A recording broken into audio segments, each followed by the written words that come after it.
ce webinaire. Donc, écoutez, bienvenue à tout le monde.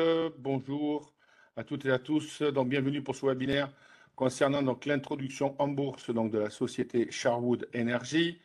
Ce webinaire donc va être présenté par Adrien Aller, donc le fondateur et PDG de l'entreprise.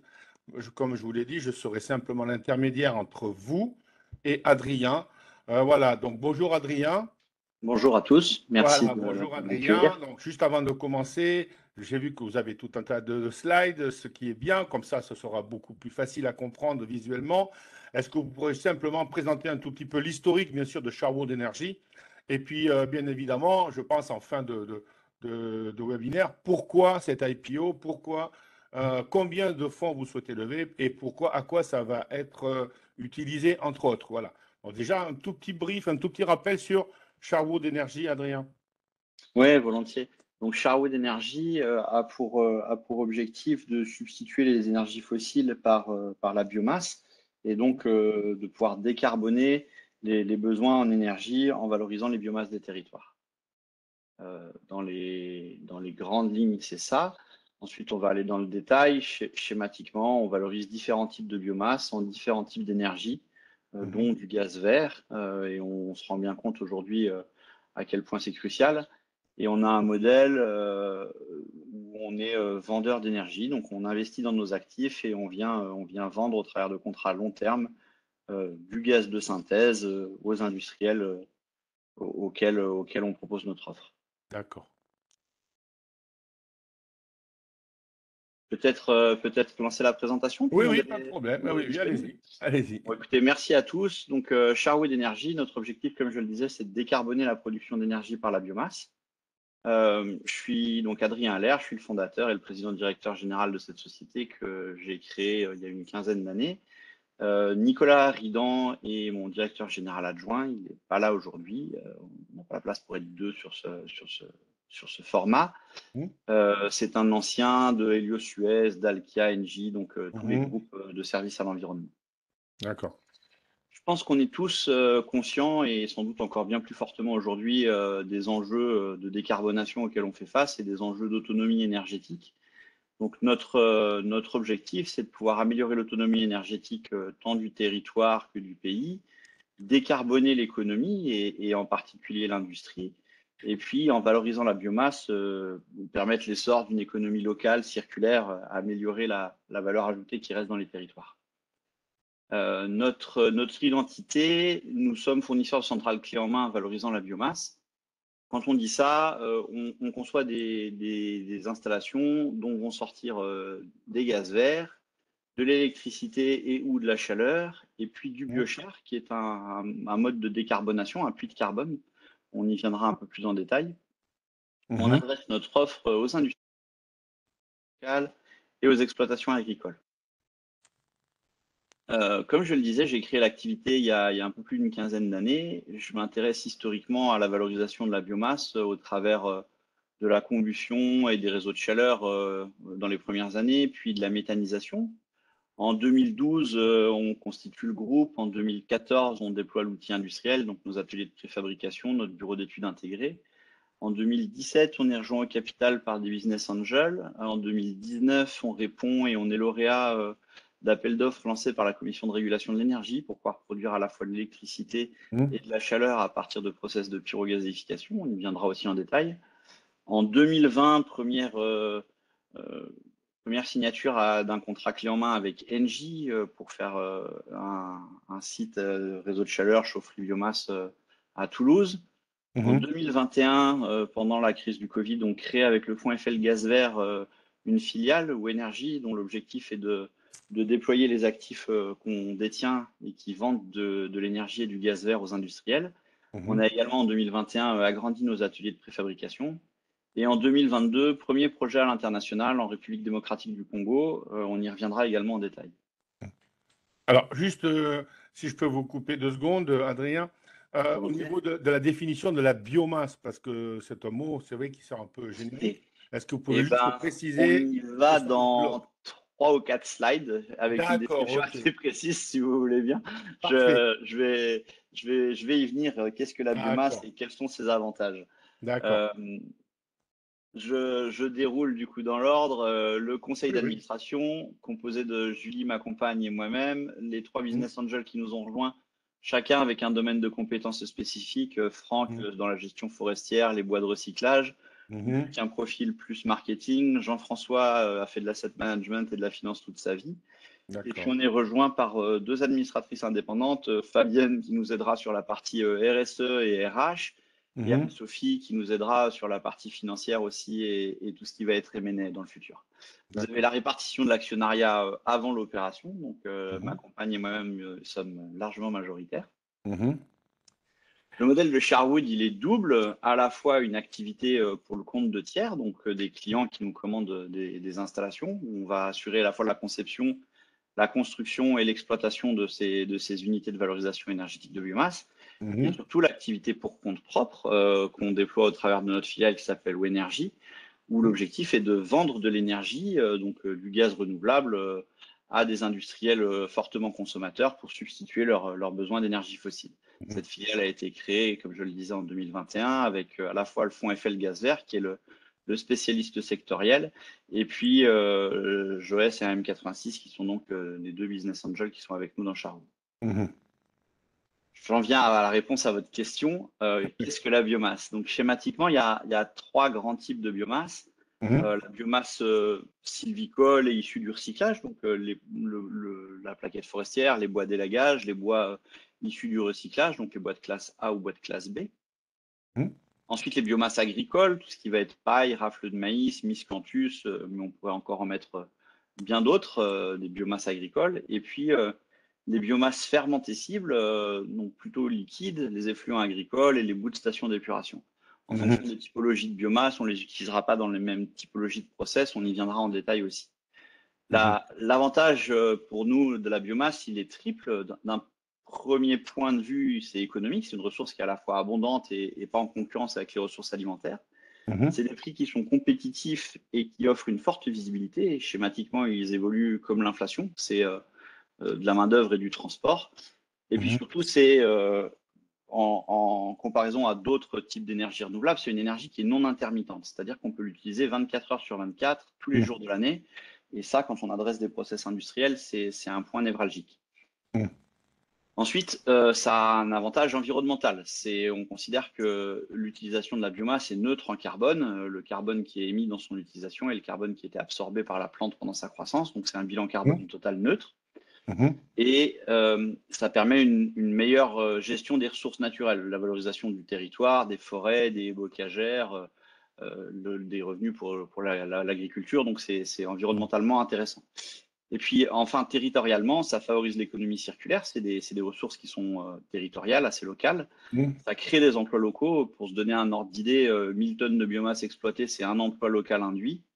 Et ça Mhm. permet de valoriser des déchets organiques qui, sinon, ne le seraient pas. Mhm. Et on met donc cette biomasse en valeur au travers de trois différents modes de valorisation. La chaufferie de biomasse, qui est, je dirais, la plus commune. On va transformer principalement du bois en chaleur et dans certains process en électricité. Mhm. La méthanisation, donc tous les process de production de biogaz, où on va valoriser plutôt des déchets liquides, des effluents agricoles, des produits de culture agricole en biogaz, qu'on Mhm. va soit épurer pour aller vers le biométhane et l'injecter sur le réseau, Mhm. soit cogénérer, donc mettre dans un moteur pour faire à la fois de l'électricité et de la chaleur. On peut aussi, avec ces solutions-là, aller vers le gaz véhicule, donc ce qu'on appelle le bio-GNV. Et on peut également valoriser du bio-CO2 qui pourrait être valorisé dans des serres, par exemple. Mhm. Et enfin, la pyrogazéification, qui est sans doute la moins connue des trois solutions, et c'est celle sur laquelle on base notre développement, et toutes nos installations de production d'énergie font appel à cette technique-là. C'est la pyrogazéification. Donc là, on va transformer instantanément un bois ou un mélange de bois et de déchets en gaz de synthèse euh, Mhm. qu'on va pouvoir ensuite utiliser pour substituer des gaz fossiles dans des applications industrielles par combustion directe, qu'on peut utiliser pour faire de l'électricité et de la chaleur. On va produire en parallèle de ça un biochar qui est une forme de carbone minéralisé qui permet de générer des certificats carbone et de décarboner certaines applications. Et Mhm. puis, éventuellement, on peut également aller chercher les briques secondaires pour aller vers Mhm. l'hydrogène vert ou vers le biométhane de synthèse même si ça ne semble pas être notre axe de développement principal. Notre principal axe de développement, c'est la substitution directe des énergies fossiles dont on est déjà fortement dépendant. Juste une petite question. Est-ce que vous pouvez expliquer la différence entre le syngaz et l'hydrogène, du coup? Alors, le syngaz est composé d'hydrogène, de monoxyde de carbone et de CH4, donc de méthane, Mhm, plus d'autres gaz à l'état de trace en mhm, différentes proportions. Euh, L'hydrogène, c'est uniquement de l'hydrogène. Donc, en fait, à chaque fois qu'on va aller chercher une brique supplémentaire, on va dégrader le rendement énergétique. Donc, l'application la plus simple, la plus directe, c'est on fait du syngaz et on va en combustion directe, typiquement dans une application industrielle pour cuire des briques, pour faire fondre du verre, mhm, pour des traitements thermiques sur les métaux. L'étape d'après, c'est on va faire de l'électricité et de la chaleur mhm. pour faire de l'électricité renouvelable. Et puis, si les marchés se développent à l'avenir, on ira vers l'hydrogène vert, vers le méthane de synthèse. Pour l'instant, il y a déjà largement de quoi s'occuper sur la substitution directe en utilisant des ressources des territoires et éviter d'avoir des problématiques d'importation de gaz russe ou d'importation de gaz naturel liquéfié qatari ou américain. On a déjà très largement de quoi s'occuper avec ces applications-là. D'accord. Alors, juste pour répondre à une question provient de Sébastien, quelle est la source de chaleur lors de la synthèse de la pyrogazéification? Alors, c'est autothermique, c'est-à-dire qu'au démarrage de l'application, on apporte un petit peu d'énergie pour lancer le process, et Mhm. après, c'est l'énergie contenue dans le bois qui va permettre de faire la pyrolyse du reste du bois. Donc, c'est vraiment les deux intrants quand on fait une réaction de pyrogazéification, c'est un comburant en quantité très minime, et puis du bois et ou des déchets qui vont être la source Taux, hydrocarbonée qui vont permettre de faire le gaz de synthèse. d'accord. On rentre dans les détails techniques, mais c'est la différence entre une pyrolyse où on a un apport de chaleur externe et Mhm. une pyrogazéification où c'est autothermique et où finalement l'apport de chaleur arrive par le bois ou par Mhm. le CSR qu'on valorisera. Mhm. Et pour répondre à notre question, est-ce que ces gaz, ils se stockent? Alors, ils peuvent se stocker, ils ont un pouvoir calorifique plus faible que celui du gaz naturel, donc Mhm. c'est pas forcément la meilleure option de les stocker. En général, on est plutôt dans des applications de process où on va les utiliser et les consommer entre guillemets en direct. On peut mettre des petits volumes de stockage qui permettent de pallier les intermittences soit du process industriel, soit de la production, Mhm. mais l'objectif, c'est pas de les stocker. D'accord. Et à nouveau, stocker, ça veut dire mettre en pression. Mettre en pression, ça veut dire consommer de l'énergie et donc Ouais. dégrader le rendement énergétique global. Donc, si on peut les valoriser directement, c'est plus simple.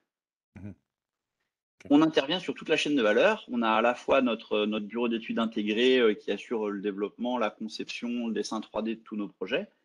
On a la capacité de construction, on a un atelier de préfabrication, on préfabrique énormément de choses en modulaire, donc soit conteneurisé, Mhm. soit sur ce qu'on appelle des skids, des sous-ensembles d'assez grande taille. Mhm. Et puis, on va installer ça ensuite chez notre client en temps masqué. On assure ensuite évidemment l'exploitation maintenance, le pilotage énergétique des sites et de ce fait, on améliore le rendement énergétique des sites sur lesquels on intervient. On a du coup tout un tas de références avec différents acteurs. Donc, vous le voyez, des collectivités, des régions, des grands donneurs d'ordre comme Engie. Dans la méthanisation, on travaille avec Biogaz Writer ou Naskeo. Depuis qu'on a créé la société, c'est plus de 100 projets réalisés, une puissance installée cumulée supérieure à 54 mégawatts. Ça produit annuellement à peu près 250 gigawattheures par an. Pour se donner une idée, c'est à peu près l'énergie nécessaire à chauffer 25 000 logements annuellement. Mhm. Euh, Tous ces projets ont pour l'instant été réalisés pour le compte de tiers. Dans la société, tous les indicateurs sont au vert. On a en interne l'expertise des différentes briques technologiques. On maîtrise ce qui nous permet de réaliser nos projets. Le marché adressable, c'est la substitution directe du gaz naturel et c'est un marché adressable qui pèse plusieurs milliards d'euros annuels en France. On est en croissance, on a plus que doublé notre chiffre d'affaires, on est rentable. On a une marge d'EBITDA de l'ordre de 23%. On a été noté par Equifinance 56 sur 100, donc au-delà du groupe de référence. Et on améliorera encore cette notation l'année prochaine. Notre investissement industriel est déjà réalisé. On a à la fois un bureau d'études et nos ateliers de préfabrication sur 1400 mètres carrés en Bretagne. Et on base notre plan de développement à la fois sur un portefeuille de projets pour le compte de tiers qui comprend un carnet de commandes sécurisé de 6 millions d'euros. Alors, c'était au 31 mars, il a augmenté un petit peu depuis. Et un Mhm. pipeline de projets pour le compte de tiers de 43 millions d'euros. Et puis, pour le compte propre, pour notre activité de producteur indépendant d'énergie, on travaille actuellement au développement de 5 projets qui, une fois tous mis en service, auront un revenu annuel récurrent de l'ordre de 7,7 millions. Et on travaille également sur 17 autres projets à différents stades de discussion, d'avancement, qui tous mis en service auraient un revenu annuel récurrent de l'ordre de 37 millions d'euros par an. Alors, j'ai juste une petite question. Enfin, j'ai deux Ok. petites questions. Alors, un, est-ce que tous les bois sont utilisables? Et deux, du coup, le principal intérêt du process, c'est la fabrication du biochar, c'est ça, de la séquestration de carbone? Alors, ça, deux questions en une. Est-ce que tous les bois sont utilisables? Oui, il n'y a pas de problème d'essence de bois, que ce soit du chêne, du sapin ou d'autres Mhm, essences de bois, ça pose pas de problème. On peut également valoriser des bois de recyclage, donc faiblement peints, encollés, adjuvantés.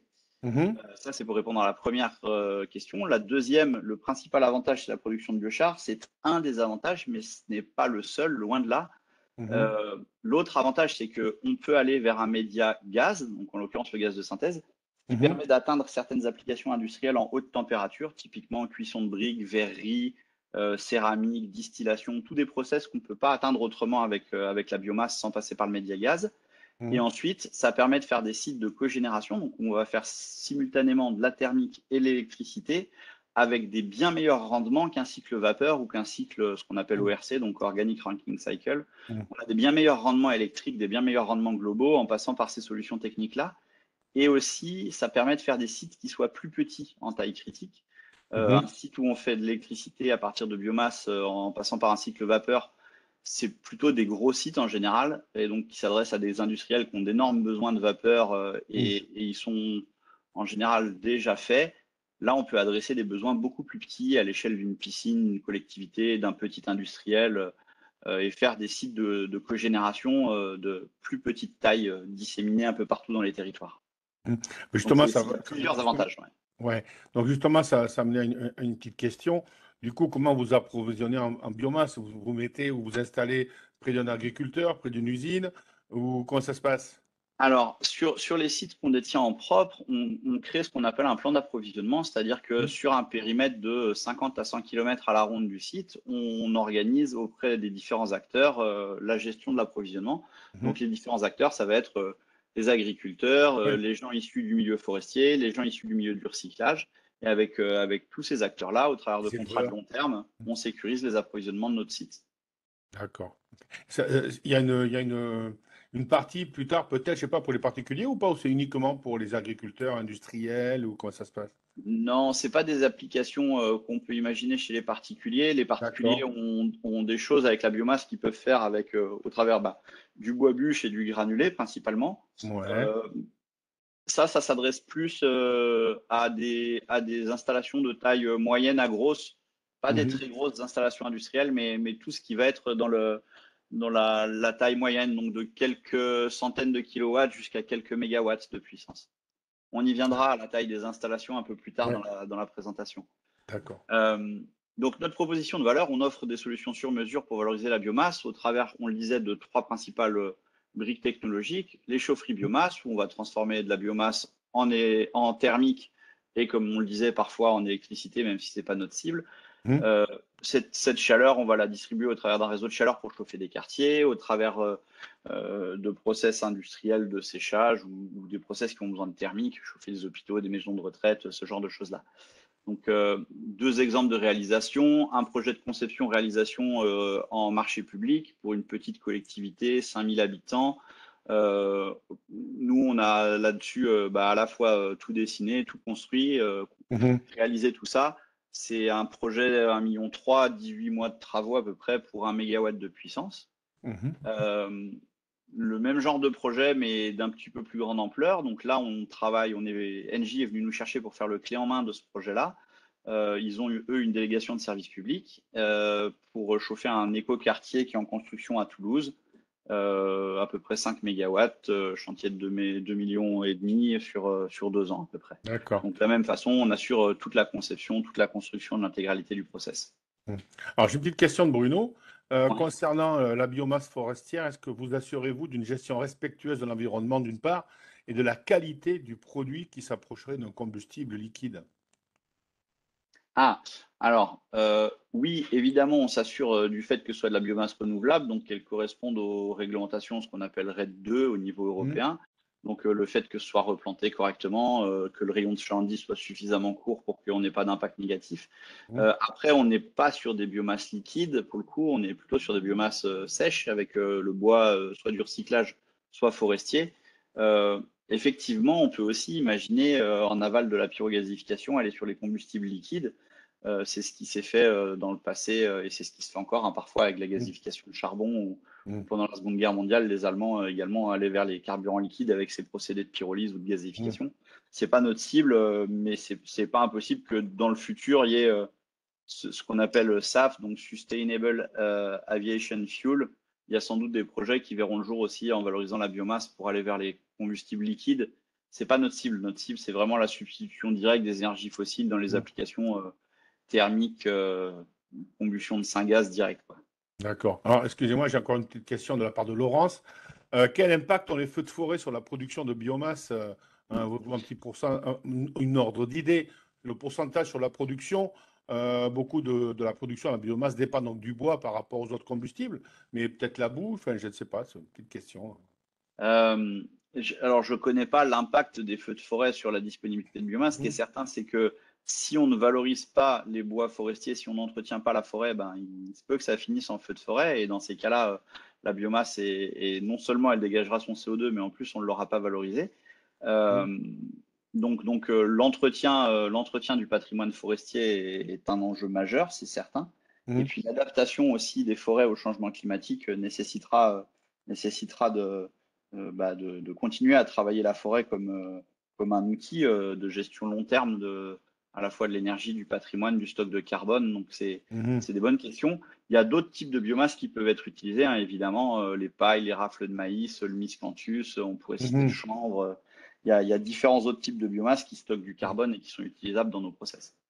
Alors, dernière question de la part de Sébastien. Il me dit, quid de la valorisation des déchets verts ménagers qui sera obligatoire en 2023? Vous, une petite. Alors, tous ces déchets verts, en général, ils vont se retrouver dans dans les circuits qui passent par les déchetteries. Et dans le Oui. déchet vert, on a deux fractions, ce qu'on appelle le ligneux et ce qu'on appelle le fermentescible.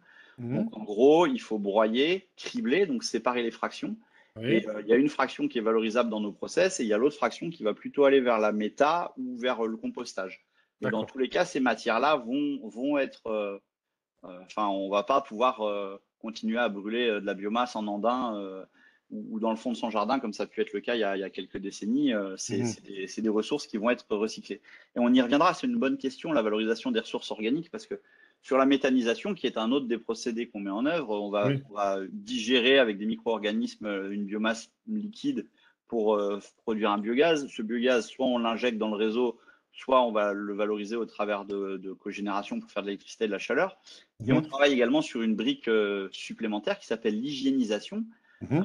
On a la loi AGEC, donc anti-gaspillage et économie circulaire, qui oblige tous les producteurs de déchets organiques à les valoriser à partir de 2024. Donc ce qu'on appelle les DCT, les déchets de cuisine et de table, tout ce qui Mhm. va sortir des restaurants, des Oui. collectivités, des hôpitaux, etc. Toutes ces matières organiques-là doivent trouver une voie de valorisation. Et donc la meilleure voie de valorisation, c'est la méthanisation. Mais pour réglementairement avoir le droit de les passer en méthanisation, il faut au préalable les broyer et les Mhm. monter en température aux alentours de 70 degrés pendant 1 heure. Et donc ces process d'hygiénisation-là, on travaille avec différentes unités de méthanisation pour installer ces process-là, pour pouvoir permettre de rentrer ces intrants et donc améliorer la production de gaz d'un côté pour le site de méthanisation et de l'autre côté, donner un exutoire à ces déchets avec toute cette filière qui va se créer de récupération, de recyclage des matières organiques. D'accord. Un exemple, un site de méthanisation dans la Drôme qui injecte donc du gaz dans le réseau et Mhm. pour lequel on a construit une unité d'hygiénisation qui lui permet de récupérer des déchets organiques et donc aux producteurs de déchets de répondre à la réglementation. Et le site, du coup, améliore son pouvoir méthanogène de son digestat et donc peut injecter plus de normomètres cubes de Mhm. gaz renouvelable pour substituer le gaz fossile. Mmh. Alors j'ai une petite question. Est-ce qu'il n'y a pas de la part des riverains un petit peu d'opposition concernant ces sites de méthanisation?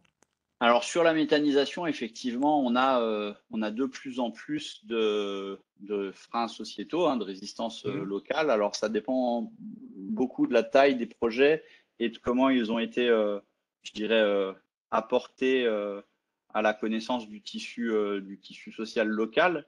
Mmh. Euh, Notre développement passe au travers de sites qu'on détient en propre de pyrogasification et absolument pas ni de méthanisation ni de chaufferie biomasse, hein. On Mmh. a la capacité de le faire, on le fait et on intervient aux côtés des acteurs dont c'est le métier. Notre métier, c'est de détenir des actifs et de produire du gaz de synthèse pour substituer le gaz fossile. On Mmh. n'aura, je pense, pas du tout le même genre de réticence parce que on n'a pas les problèmes de nuisance d'odeur avec les process de gazéification.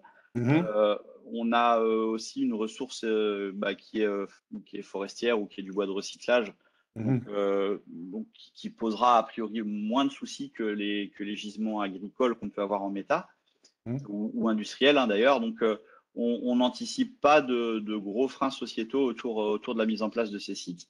Mais D'accord. évidemment, il faudra tenir compte Ouais. des, des, des gens locaux pour que ça se Mmh. passe bien, pour que tout le monde y trouve son compte. Mmh. D'accord. Et donc, le process de pyrogasification, donc c'est un process qui est éprouvé, hein, c'est une technique qui existe depuis des siècles, hein. On Mmh. transformait déjà. C'est même rigolo de voir qu'on appelle le gaz naturel en opposition au gaz manufacturé ou au Mmh. gaz de ville, qui était de la gazéification de charbon. Donc, c'est un Mmh. procédé où on va, en défaut d'oxygène, chauffer la matière, la transformer en gaz de synthèse. Ce gaz de synthèse, comme on le disait, soit on va l'utiliser directement dans des applications industrielles pour fabriquer de la chaleur en combustion directe, Mmh. soit on va l'utiliser dans un moteur pour faire de la cogénération, donc et de l'électricité et de la chaleur, Mmh. soit on peut imaginer demain aller épurer pour aller vers l'hydrogène ou épurer et puis ensuite faire la méthanation pour aller vers le méthane de synthèse. C'est pas les voies qui nous semblent les plus directement applicables. Les voies les plus directement applicables, c'est la substitution directe. Euh, et donc, moi, j'ai commencé à m'intéresser aux différentes techniques de pyrogasification il y a une bonne dizaine d'années. J'ai audité un paquet de techno un peu partout dans le monde. On a Mmh. décidé de mettre en place un partenariat stratégique avec une société allemande qui a déjà plus de 900 unités en fonctionnement un peu partout dans le monde. Donc, c'est une technologie, un acteur qui sont éprouvés.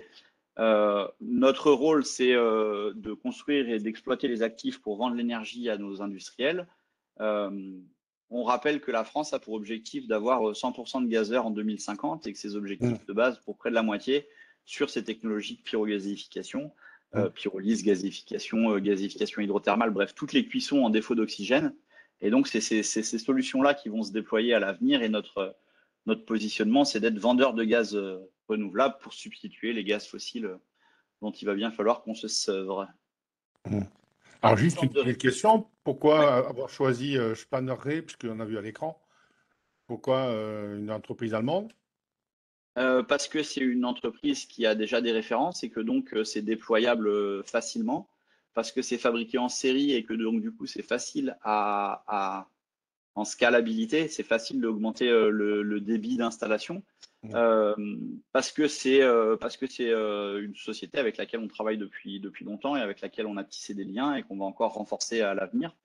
Euh, Moi, j'ai rien contre les Allemands. Je suis même moitié Mmh. suisse allemand par ma mère, moitié alsacien par mon père, donc j'ai des racines par là-bas, même si D'accord. j'ai boité en Bretagne.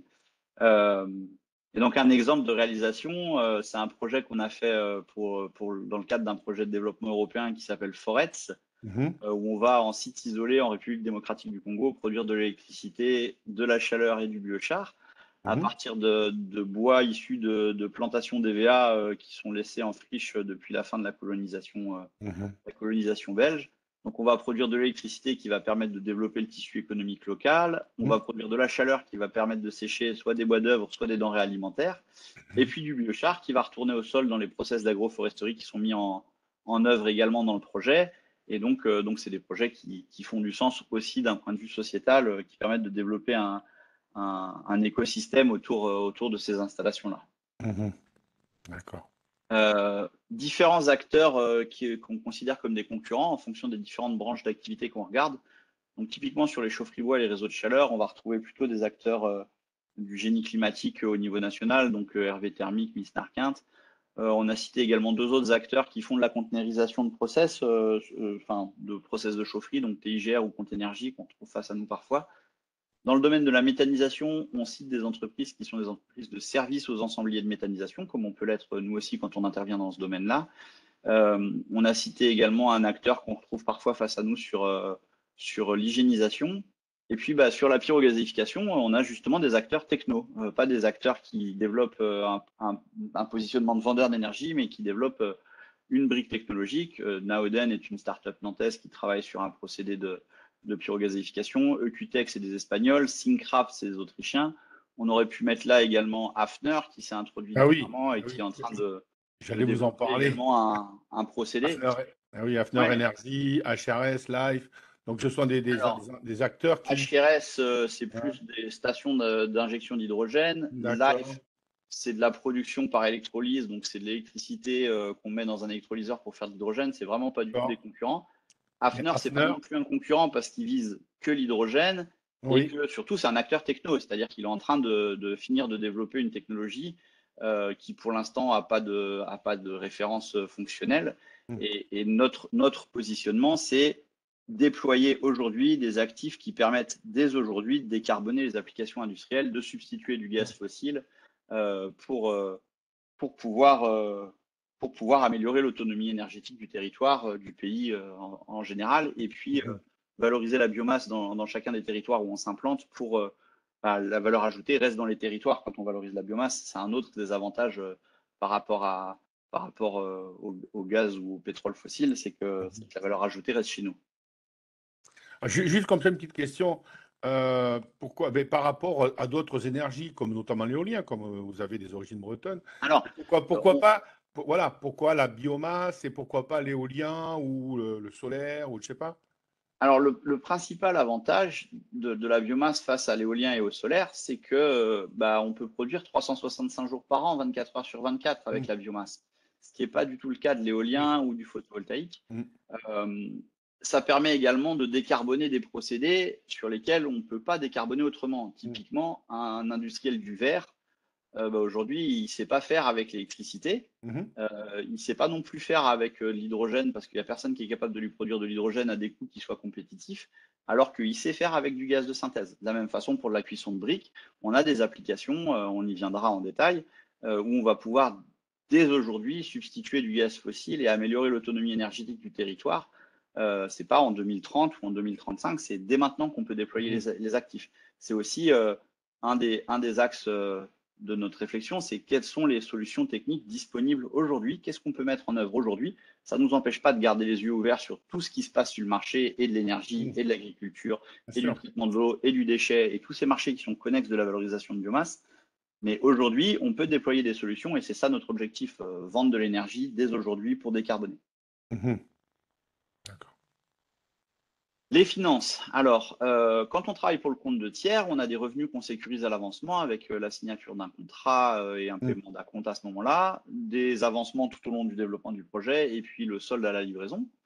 Vous voyez l'évolution de notre chiffre d'affaires. Donc, pour l'instant, c'est uniquement issu de compte de tiers. On est en train de développer les premiers sites de production d'énergie.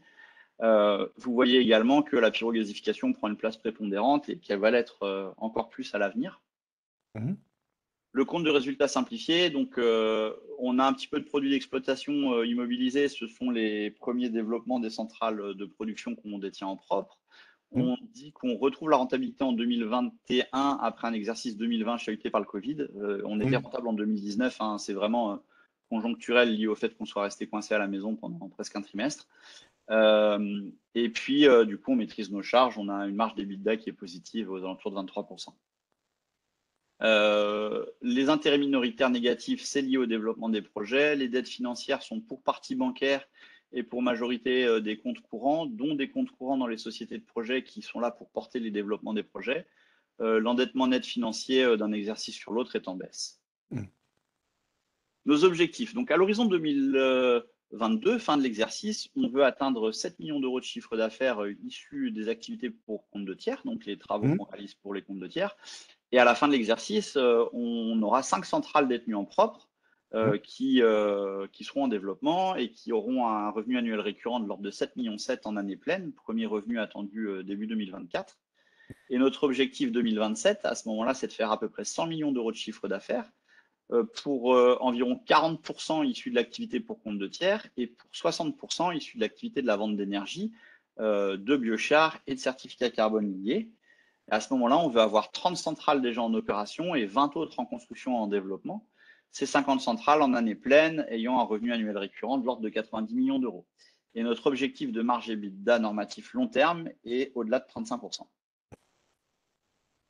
Notre stratégie, alors, elle est sur deux axes, à la fois nos activités historiques et notre activité de vente d'énergie.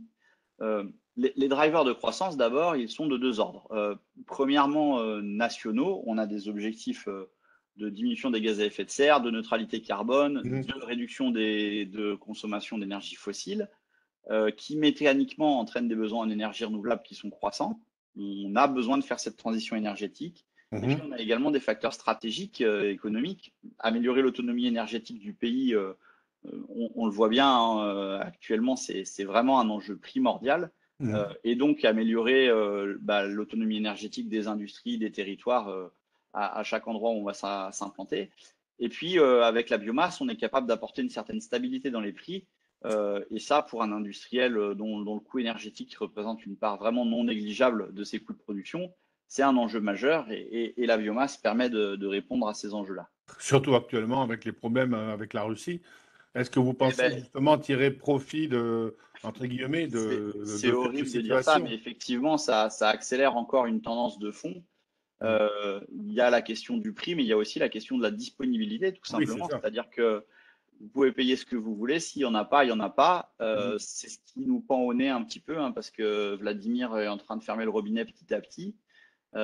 Les Américains et les Qataris vont faire tout ce qu'ils peuvent pour nous apporter du GNL, mais il n'y a pas assez de bateaux, il n'y a pas assez de sites Mmh.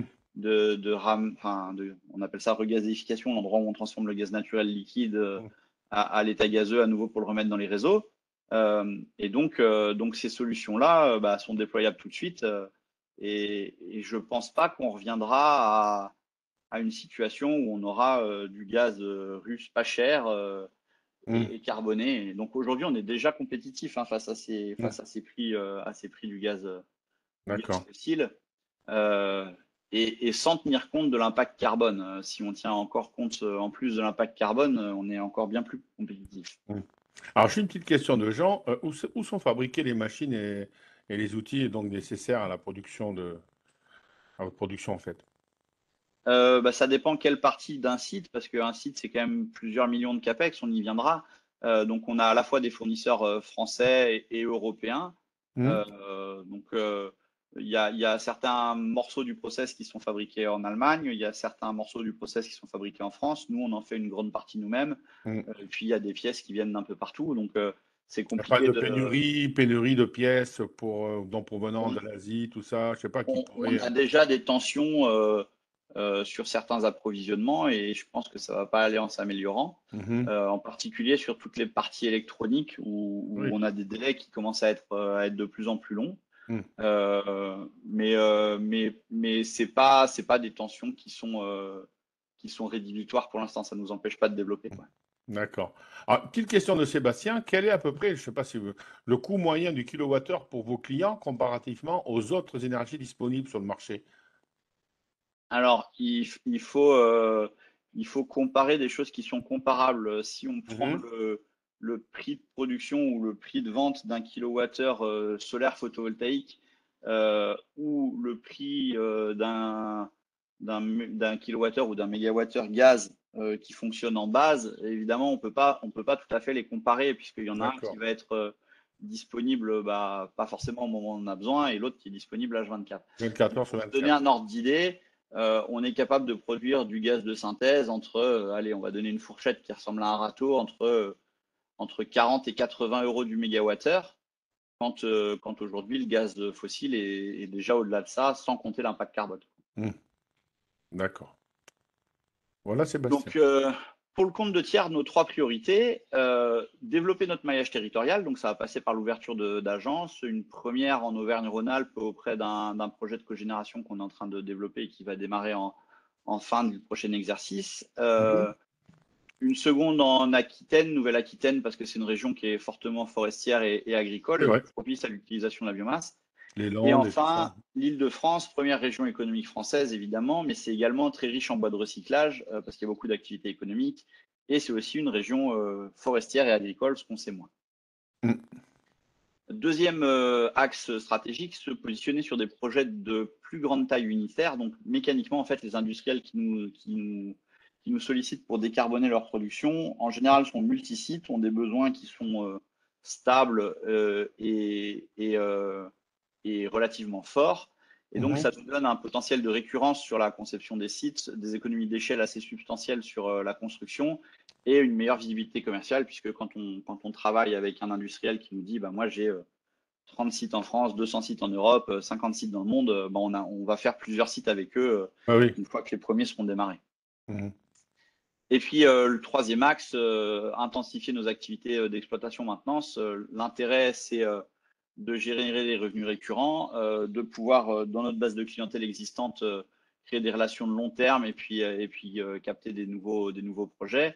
Et puis potentiellement développer de nouveaux modèles de partage de la valeur, la vente d'énergie, l'intéressement aux économies qu'on leur fait générer, ce genre de choses-là. Mhm. On a pour ça un carnet de commandes sécurisé de 6 millions d'euros. Alors au 31 mars, hein, il est en croissance, et un pipeline commercial. Donc ça, c'est uniquement pour compte de tiers. Mhm. Il y a un pipeline commercial de 43 millions d'euros, à peu près 40% chaufferie biomasse et unités de métal, hygiénisation, et 60% déjà procédé de pyrogazéification. Deuxième axe, et l'axe principal, la vente d'énergie au travers de sites détenus en propre. Donc ça va passer au travers de ce qu'on appelle des contrats long terme, c'est des corporate PPA, c'est un acronyme anglais. Donc c'est un modèle d'achat d'énergie renouvelable long terme entre la société de production et la société consommatrice, l'industriel consommateur. Donc on crée une société de projet qui porte le déploiement et la construction et l'exploitation de l'actif de production de gaz renouvelable. On Mhm. vend à notre industriel de l'énergie, on vend également sur le marché et le biochar et les crédits carbone qui sont liés. Et donc, ça permet bah, à l'industriel de décarboner et de répondre à ces enjeux de décarbonation, d'améliorer son indépendance énergétique. Il s'affranchit de la volatilité des prix du marché des énergies fossiles. Mhm. Il n'y a pas de capex à financer et du coup, il peut à la fois économiser et puis promouvoir une image responsable auprès des Mhm. différentes parties prenantes de la société. Ce type de contrat, le contrat de gré à gré corporate PPA, c'est un type de contrat qui est en plein développement en Europe. Et on voit, la France, c'est la petite ligne jaune, donc on est plutôt en retard sur cette typologie de Oui. contrat. Et c'est une typologie de contrat qui va continuer de se développer à l'avenir. On a pour ça créé une filiale dédiée, Wenergy. Donc c'est une filiale qu'on a créée en 2021, qu'on détient à 60% avec le fonds FL Gaz Vert et deux de mes associés historiques. On développe au sein de cette filiale, dans des sociétés de projet, chacun des actifs. On les conçoit, construit et exploite en interne. Chaque actif fait appel à des financements bancaires sans recours.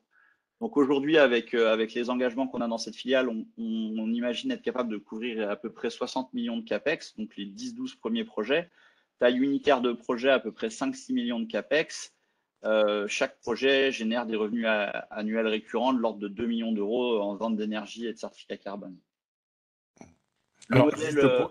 excuse-moi, Ouais. juste pour les internautes, CAPEX, c'est en anglais, c'est Capital Ah, excusez-moi, Expenditure. Capital Expenditure, c'est le coût Voilà, donc c'est juste, d'investissement. Je voilà, suis c'est les désolé. investissements en Ouais. français. C'est les Voilà, coûts c'est vrai qu'on d'investissement, utilise, les coûts de déploiement d'un projet. voilà, c'est vrai qu'en finance, on emploie toujours les mots quasiment anglais. C'est Ouais, il y a les beaucoup, investissements, beaucoup voilà. d'acronymes auxquels j'ai dû Ah, mais c'est pour ça, m'habituer pas de sur problème. l'opération. Mes excuses. Voilà. C'est pareil, IPP, c'est Independent Power Producer. SPV, c'est Special Purpose Vehicle. Tout ça, c'est des acronymes anglais. Je vais essayer de trouver les mots français. C'est marqué Euh, en dessous, là, c'est bon. Hop, c'était marqué, c'était marqué. donc, le modèle de vendeur d'énergie, c'est un modèle qui offre une forte visibilité parce qu'on a des revenus qui sont récurrents, sécurisés au travers de contrats long terme. On a une formule d'indexation qui reprend nos coûts opérationnels dans chaque projet, donc à la fois une partie la biomasse, une partie la main-d'œuvre et une partie, je dirais, l'exploitation, maintenance, le renouvellement. Euh, Mhm. on maîtrise nos coûts et nos marges puisqu'on a expertise en interne tant pour le développement que la construction et l'exploitation. Et chaque actif tangible enfin chaque actif étant adossé à un actif tangible, on a du levier bancaire, donc on a la capacité à financer chacun des actifs dans les sociétés de projet avec en partie de la dette bancaire. Et on a un cycle de développement qui va être de l'ordre de 8 à 16 mois de développement et d'autorisation, à peu près 1 an de construction et ensuite des contrats long terme, en général 20 ans. Mhm. Et ces Alors, sociétés de justement, projet, alors, oui. justement, je vais arriver à la fameuse question. Je pense que il y a les slides qui sont derrière, mais du coup, ben, pourquoi vous vous introduisez en bourse et combien de fonds vous souhaitez lever et à quoi ça, surtout, ça va servir? Alors tout ça, on l'a. Je peux y venir tout de suite ou je peux finir de dérouler comme vous préférez. Comme vous voulez, Eh c'est. ben, en gros, on veut lever 18 millions en milieu de fourchette. Les fonds vont servir pour à peu près les 3/4 à porter les fonds propres des projets, donc à nous aider à développer et à construire les actifs de production d'énergie qui C'est les vont fameux générer le revenu SPV, long terme. c'est ça? Comment? C'est les Les fameuses fameux SPV, exactement. SPV, ok.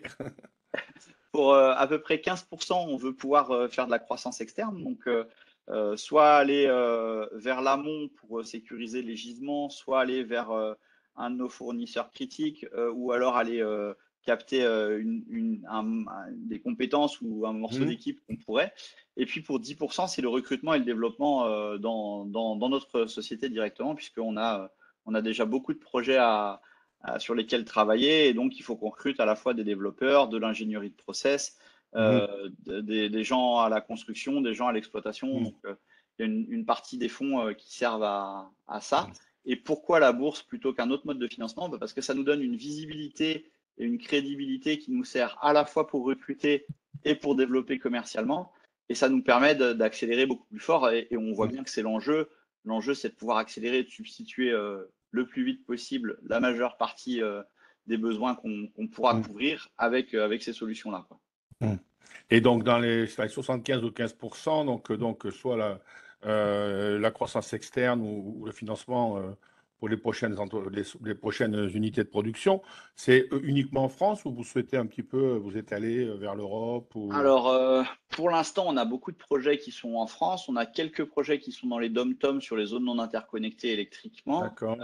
Mais on a également, comme on a commencé à travailler en Afrique, on Oui. a d'autres projets qui nous reviennent de d'autres zones et on s'interdit absolument pas de les regarder, hein, évidemment. Mhm. Même si pour l'instant, la majeure partie de notre pipe en développement est soit France, soit dom-tom. D'accord. Alors, question un tout petit peu technique de la part de Sébastien. Quelle sera la part du flottant dans le capital, en fait? Vous mettez combien Euh, de... à peu près?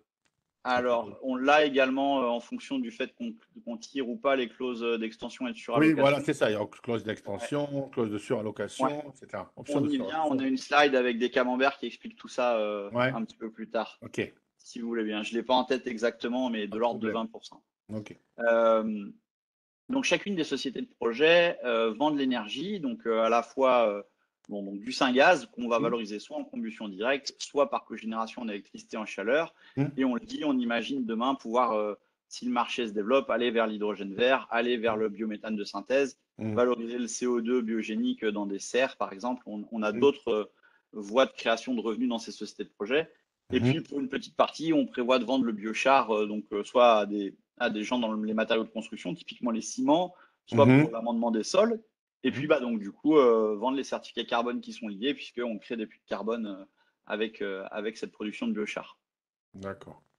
Les projets en développement, donc on en a deux qui sont déjà dans le cadre des projets creux et qui sont en cours de développement. Euh, Ils vont générer leur premier revenu fin 2023, début 2024. Trois autres centrales en développement avec des lettres d'intention signées par les industriels. Deux sont signées. Des industriels de la brique, enfin de la terre cuite, donc soit tuile, soit brique, et des Mhm. industriels du verre, donc plutôt des grands groupes avec des très fortes consommations de gaz fossile. Ah, On a génial. également un pipeline de 17 autres projets, comme on le disait, différents stades d'avancement. À la fois en cogénération et en production de syngas pour des applications industrielles. Mhm. Revenu annuel récurrent potentiel 37 millions d'euros et l'objectif 2027, 30 centrales déjà construites et 20 autres en construction, les 50 ayant un revenu annuel récurrent de l'ordre de 90 millions d'euros. Mhm. Un exemple, un des industriels avec lesquels on travaille, c'est Weinberger, c'est un acteur international de la terre cuite. et dont l'objectif est de décarboner sa production de briques, d'améliorer la visibilité qu'il a sur les prix de l'énergie, d'avoir une énergie plus locale, plus compétitive. Et donc, on va substituer une partie du gaz fossile qu'ils utilisent sur un et sans doute sur plusieurs de leurs sites par la suite par du gaz de synthèse. D'accord. On rappelle nos objectifs et ambitions. On veut, sur l'exercice en cours, atteindre 7 millions d'euros de chiffre d'affaires, 5 centrales en développement. Et puis pour 2027, 100 millions de chiffre d'affaires, à peu près 40% issus d'activités pour compte de tiers et 60% de la vente d'énergie. Okay. Donc les points clés, on est un acteur de la valorisation de biomasse, on répond aux grands enjeux de la transition énergétique. On est capable de proposer des solutions sur mesure, on s'appuie sur une vraie maîtrise des différentes technologies et on couvre toute la chaîne de valeur. On est en croissance soutenue, on est rentable, on a un pipeline de projets qui est en croissance chaque semaine. Le marché, il est structurellement extrêmement porteur, contextuellement, géopolitiquement, malheureusement, gravement encore. Enfin, la situation est encore plus urgente et on est encore plus contacté et sollicité pour ces solutions-là. On a une stratégie ambitieuse. On veut à la fois accélérer sur nos activités historiques et sur la vente d'énergie avec l'ambition d'atteindre 100 millions d'euros de chiffre d'affaires en 2027. Et donc, on veut devenir un acteur français indépendant de premier plan dans la production d'énergie valorisant la biomasse au sein des territoires. Donc, les modalités de l'opération, vous me le demandiez, à peu près 75% sert à financer les besoins en fonds propres dans les projets, à peu près 15% nous sert à saisir des opportunités de croissance externe et 10% nous sert directement à renforcer les équipes et continuer de croître de ce côté-là. Les caractéristiques de l'opération, donc fourchette de prix 11,38, 15,38. Vous posiez la question tout à l'heure, pourquoi une fourchette si large? En fait, on a fixé une fourchette au milieu, donc 13,38, et puis ensuite, réglementairement, c'est moins 15 plus 15. Donc voilà comment est fixée la fourchette. Donc au point médian, c'est 13,38. L'opération peut sortir entre 11,38 et 15,38 en fonction de la demande. La taille de l'offre, 18 millions en milieu de fourchette. En cas d'extension et de surallocation, ça peut être porté à 23 millions et demi. Ce qui fait une capitalisation post-opération entre 68,5 et 76,5 millions d'euros. Et ça, c'est sur la base du point médian. Donc finalement, la fourchette est même encore un petit peu plus large que ça. On a Eiffel Gaz Vert qui nous soutient avec un engagement de souscription de 8,46 millions d'euros. Et les engagements d'abstention de conservation sont assez classiques, 180 jours pour la société, 180 jours pour les différents associés historiques et 360 jours pour Julie et moi, et puis le fonds Eiffel Gaz Vert. D'accord. Et donc, ça, c'est le planning, calendrier indicatif, donc clôture de l'offre à prix ouvert le 7 juillet au soir. Le résultat, le 8. Résultat, le 8 et première cotation le 13. 13, règlement 12 et 13 première cotation. Et pour répondre à la question qui avait été posée, le flottant, après l'opération, peut aller, on aura 13% au public et 11% de FL qui sera loqué pendant un an, mais qui arrivera dans le flottant. Donc 23-24% dans l'opération de base. Et si on tire les clauses d'extension et de surallocation, 19 et 11, à peu près 30% de flottant. 30%, d'accord. Entre donc 80 et 30%, 24 et 30% de flottant. Voilà. C'est ça. D'accord. Alors, est-ce qu'il y a d'autres questions? J'ai vu qu'il y avait des réductions d'impôts, non? C'est ça? Oui. D'accord. Donc, PEA, sur un compte extraordinaire. PME, réemploi, tout ça est éligible. Là, c'est les partenaires de l'opération. Donc, on est accompagné par Swiss Life et Stifel, l'Excellence, Inextension Actifine. Et du coup, la slide dédiée, est-ce que vous avez des questions? Il y en a déjà eu beaucoup de questions. Hein. Ouais. Il y a eu beaucoup de questions. Alors, n'hésitez pas à poser vos questions. En attendant, je vais reprendre la main juste pour montrer sur le site Bourse Direct comment vous faites pour réserver vos titres.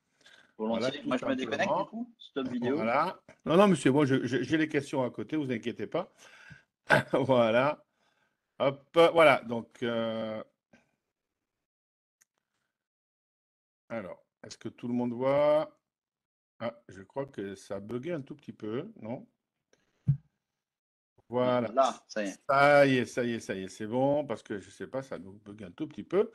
Voilà, donc pour les personnes bien sûr qui sont clientes, hein, donc attention, c'est du comptant. Donc il faut avoir le cash sur le compte, PEA ou compte titre ordinaire. Donc il faut aller dans l'onglet Mes comptes. Dans Mes comptes, vous voyez, il y a marqué Introduction en bourse. Quand vous cliquez sur Introduction en bourse, vous arrivez sur les introductions en cours. Bien évidemment, vous choisissez Sherwood Energy. Le mnémonique, c'est ALCWE. Alors, chaque fois, je raconte la même histoire, mais comme ça, vous le saurez. Ou pour ceux qui n'ont jamais participé, vous le saurez également. AL, parce que, en fait, Euronext Growth, avant, ça s'appelait Alternext. Et donc, du coup, toutes les actions, les entreprises qui s'introduisaient sur Alternext commençaient par AL. Ça a changé de nom, c'est Euronext Growth, mais c'est pas grave. Ils ont changé, ils ont gardé les mnémoniques de AL. Voilà, donc AL pour Et du coup, le Alternext. CWE, c'est Et Charwood CWE, c'est pour Energy. Sherwood Energy. Voilà. C'est ça. Voilà. Donc, vous avez donc jusqu'au 7 juillet 20 h, c'est marqué en rouge. D'accord. Euh, pour réserver vos titres. Le 8, c'est le résultat d'opération. Le 12, ce sera le règlement de livraison. Le 13, première cotation. Alors, c'est vrai qu'il y a deux types d'ordres, A1, A2, que vous vouliez 500 titres ou 1000 titres. De toute façon, il y aura 250 titres en ordre prioritaire A1 et le reste en A2. C'est afin que dans les investisseurs particuliers, personne ne soit lésé. D'ailleurs, les A2, en cas de vraiment de succès de l'opération, seront peut-être amenés à être réduits à 100%, c'est-à-dire pas de A2 du tout. Tout ça pour que tout le monde ait au moins des titres. Donc ici, il suffit simplement de mettre la quantité achetée. Alors, comme vous êtes des particuliers, pas des institutionnels, on va se baser sur la fourchette haute. Donc, si vous voulez 100 titres, il faudra bloquer 1538 euros. Voilà, il faudra bien cliquer sur « Je reconnais avoir pris les connaissances d'opération ». Vous pouvez télécharger la notice réglementaire AMF qui reprend l'activité de la société, etc., les modalités de l'opération. Alors, voilà tout simplement pour réserver vos titres. Donc, je répète, dans mes comptes, introduction en bourse. Et donc, il suffit de simplement aller sur Sherwood Energy. Alors, j'ai une petite question de la part de Arnaud. Alors, qu'est-ce qu'il me dit? Arnaud, attendez, hop, je reviens à la fin. Voilà. Non, pardon, c'est Stéphanie. Arnaud d'abord. Quels sont les principaux défis à relever donc, pour atteindre vos ambitions? Voilà, déjà, première question. Alors, le principal défi pour moi, c'est les ressources humaines. C'est recruter l'équipe, réussir à croître suffisamment vite. Et pour moi, c'est vraiment le principal enjeu. L'enjeu, il n'est pas le marché, il n'est pas la disponibilité de la biomasse, il est vraiment la capacité à déployer et donc la capacité à attirer à nous les talents qui vont nous permettre d'atteindre ces objectifs-là. C'est un des enjeux pour nous de l'opération IPO, c'est Mm, d'avoir la visibilité et qui nous permettent de recruter les talents qu'on souhaite. Euh, mm. donc voilà, le principal enjeu pour moi, c'est ça, c'est l'équipe et les hommes avec un grand H, donc les femmes et les hommes qui constituent cette équipe. D'accord. Ah ben alors, du coup, pour répondre à Mehdi, que mettez-vous en œuvre pour recruter des top profils d'ingénieurs et business?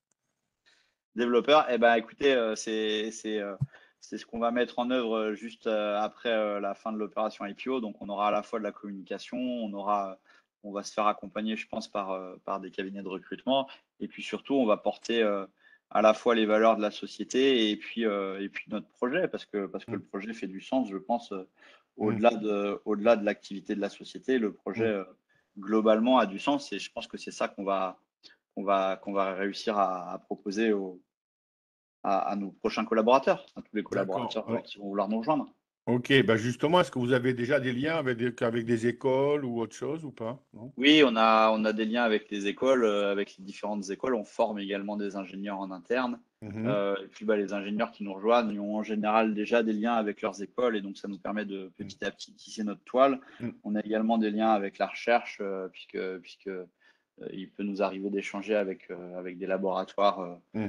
Donc, et puis il y aura tous les liens qui vont être créés aussi avec tous les nouveaux associés, les nouveaux actionnaires qui arriveront et qui vont faire parler de la société et D'accord. permettre à ces profils d'identifier la Mhm, société et son projet et si ils y trouvent du sens et ont envie de nous mm. accompagner, de nous aider à atteindre ces objectifs. on va D'accord. pouvoir avancer comme ça, je pense. OK. Alors, juste pour répondre à Laurence, ne vous souciez pas des A1, A2, c'est Boursorec qui fait le dispatching. Il n'y a pas de. Vous n'avez rien à stipuler. Si vous voulez acheter 300 titres, il y en aura 250 en A1 et 50 en A2. Si vous voulez acheter 500 titres, il y en aura 250 en A1, 250 en A2. Nous ferons le dispatching, ne vous inquiétez pas là-dessus. Il n'y a pas d'ordre spécifique à donner. Alors, il y a une personne qui a dû nous rejoindre en cours et qui avait une question sur la Russie. Mais je sais que vous avez déjà répondu tout à l'heure, mais On bon, peut y que répondre à nouveau. pensez-vous? Voilà, Et ben, avec le contexte géopolitique actuel. est-ce qu'on pense que ça nous aide à long Voilà. terme? Oui, on a dit. Malheureusement, oui, parce que la Russie réoriente ses flux gaziers et pétroliers vers l'Inde et vers la Chine et vers des acheteurs qui sont moins regardants enfin, en tout cas, on retrouvera pas, à mon avis, ni les volumes ni Hum, les prix qu'on a pu avoir par le passé. mhm, Le gaz naturel liquéfié en provenance soit des États-Unis, soit du Qatar, bah, il n'est pas en volume suffisant, il n'est pas mhm, disponible, enfin, on n'a pas suffisamment de bateaux pour le transporter, on n'a pas suffisamment le site pour le regazéifier. Les tuyaux, accessoirement, ils sont dans le sens bah, de la Russie vers l'Europe et non pas de, mettons, la France, l'Espagne, le Portugal qui pourraient recevoir les bateaux vers le mhm. reste de l'Europe. Donc, on va avoir des problématiques Ouais, liées à tout ça, c'est sûr et certain, malheureusement. Et, et on n'arrivera pas à déployer assez vite pour dès cet hiver, mais tout ce qu'on va faire, tout ce qu'on pourra faire pour améliorer l'autonomie énergétique des territoires, du pays de façon générale, je pense qu'il faut le faire et qu'il faut le faire vite. d'accord. Euh, et on voit bien les industriels bah, se posent ces questions-là. Mhm, Tous les efforts d'efficience, en fait, ils ont déjà été faits en grande partie. Hein, améliorer un process industriel de 1-2% mhm. à ISO production, c'est pas forcément toujours très simple. Et puis arrivé à un moment, bah, la question c'est comment pour décarboner, on va substituer les énergies fossiles et la biomasse est une partie des réponses qu'on peut apporter à ces problématiques du territoire, quoi. D'accord. Bon, je vois qu'il n'y a pas trop d'autres questions, donc je vous rappelle pour si vous voulez réserver, participer donc à l'introduction en bourse, il faut aller dans mes comptes, dans introduction en bourse, donc vous allez sur Sharwood Energy, mnémonique ALCWE, c'est une offre à prix ouvert, donc 11,38, 15,38. Vous avez jusqu'au 8 juillet, 7 juillet, 20 heures pour réserver vos titres. Il suffit simplement de mettre la quantité ici. Voilà. Résultat de l'opération le 8, règlement livraison le 12, première cotation le 13, juste avant le défilé. Voilà. Ah, Merci petite question de beaucoup. Ouais. Sébastien. Est-ce que le maillage territorial fait partie de votre stratégie de développement? Création. Ah oui, et on l'a dit dans la présentation, effectivement, Voilà. on va ouvrir d'autres agences d'abord auprès des principaux sites qu'on aura construits en propre et puis ensuite continuer de mailler territorialement puisque la biomasse, c'est forcément un écosystème territorial dans lequel il faut s'inscrire. Donc évidemment, on va mailler territorialement, oui. D'accord. Merci beaucoup à Écoutez, tous pour je votre vois qu'il n'y a présence pas. et votre Voilà, je vois qu'il n'y a attention. pas trop d'autres questions. Ben, écoutez, merci, merci beaucoup. Merci à toutes les personnes qui ont participé. Merci Adrien pour cette Merci à vous. présentation. Ben, je vous souhaite un bon défilé. Euh, hein, Merci, merci voilà. beaucoup. Au Voilà, donc revoir. vous pourrez retrouver la vidéo donc, de ce webinaire sur notre chaîne YouTube, je pense, d'ici la soirée ou demain, il n'y a pas de problème. Bon Merci. après-midi à tout le monde et Bon puis après-midi, au revoir. à très très bientôt. Allez, au revoir.